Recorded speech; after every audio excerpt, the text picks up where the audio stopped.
Hello. I am the curator of stories. Stories of love and hate, greed and beauty, life and death. Stories such as this one.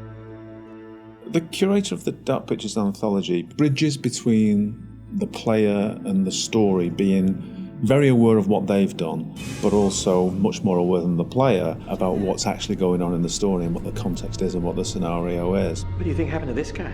Now, for the first time, for some reason that he himself doesn't even understand, he's been given the opportunity to talk to somebody, and that somebody is the player. As far as he knows, it's always been him that's done this job and nobody else. And within his library is the story of everybody's life and death. There's even rooms in there that he can't remember ever going in, but he's way too busy to go and explore because there's always another end of life to record and document. Clothes are so important because they provide an insight into the character. They explain where the character's been, they describe where he's going, they suggest motive. We want the audience to perceive him as having everything completely in control. So all of the ideas of his clothes being tailored to his body, it's really important to us. We worked with a costume designer. He did a lot of research into the authenticity of the materials and textures. He provided us with lots of authentic high-resolution reference. He even gave us material swatches. It was really useful for us because looking at the folds, looking at the visual language of cloth, how do they sit on the character? Is it working from a distance? What's the weight of the material? It gave us a really good platform in order to produce high-quality, realistic materials. Giving it that depth. I'm here to record the story you choose to tell. I think that whenever you're dealing with a realistic human acting performance and facial expressions, that part of it is so key to transferring the emotion that you want to over to the player. Just the definition and detail that you need now is quite challenging. But there are repercussions. In terms of cameras, it's quite interesting as well because we've talked a little bit before about how we use skewed angles, upshots, tilts and all that kind of thing to create this feeling of unease and anxiety in the horror moments. And for the curator, it was quite the opposite actually. He's very much in control and he knows everything about the game you're playing and he's very much at home in his own environment. So we took the approach to have a lot more flattering shots, a lot more level shots. You look at him at a natural height. You're never like below or above him and it creates this veneer of control. It's almost like it's very straightforward and he's just delivering you these statements. You see, we each make decisions according to our own moral compass. And of course he's British. As soon as we'd established that and who he was and what his personality was, our minds went pretty much straight to Pip Torrens to deliver the performance. And Pip's done a brilliant job bringing everything that we wanted in the curator to life on the screen. And pretty much everything that we shot was nailed on first take by Pip. But the truth of this story isn't fixed. Far from it. A story can change a great deal when told from a different perspective.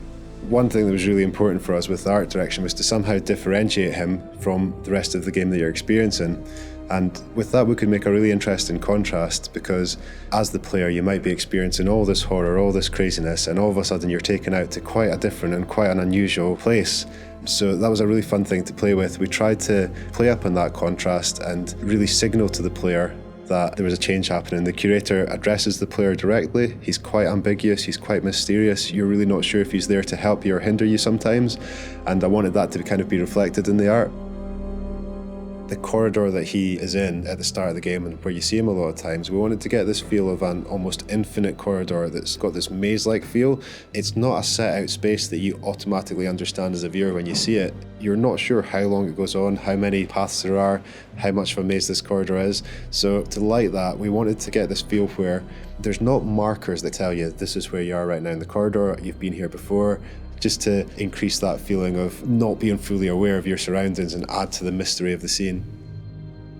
And then he goes into his repository, which is a huge vault of books and secrets, with his main desk right in the middle. He's got large windows for light, a skylight above that would also let a lot of light in, a mezzanine floor, a marble fireplace, classical, opulent, sophisticated. The central feature of the repository is the curator's desk. So we researched how that might look and wanted to make it look a big, substantial piece of furniture. We added a lot of scroll work and detail to the front and rear.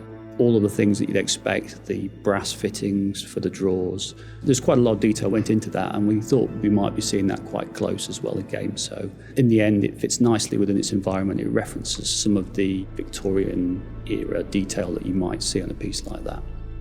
The creator has the ability to access stories through the pictures on the wall. They're almost portal through to another world. And that all had to fit within our architectural environment. So we looked at very ornate framings, large pictures that would hang on the walls, that would feel correct and not out of place, and something of this nature. We thought about where we could include light sources that would be interesting and would put light in the right areas of the room. The skylight's a really good example. We decided that having this top-down ambience would really bed the scene in nicely and create this nice veneer to it, and then adding another number of interesting light sources that we can use for accents, such as a fireplace, such as the candles, that just are there to give you that extra range of colour if you need it. They're there to draw the eye of the player to what we want to show them. It's not my place to interfere, but I might be persuaded to offer the occasional hint. Here's one for free. It's a strange place. Who's this guy? Why is he talking to me? Where am I now? I was just on a ship having some horror happening, and now I'm here. And this guy has the appearance of being there to help you, but he seems like such a strange guy, and the environment he's in is so different. There's a certain ambiguity to it, and we wanted the player to question whether or not he's on their side or whether or not he's kind of playing his own game with them. The curator's no ordinary person, and his repository is no ordinary place. And you'll get the chance to see him again in the rest of the Dark Pictures anthology. We will meet again. It's inevitable.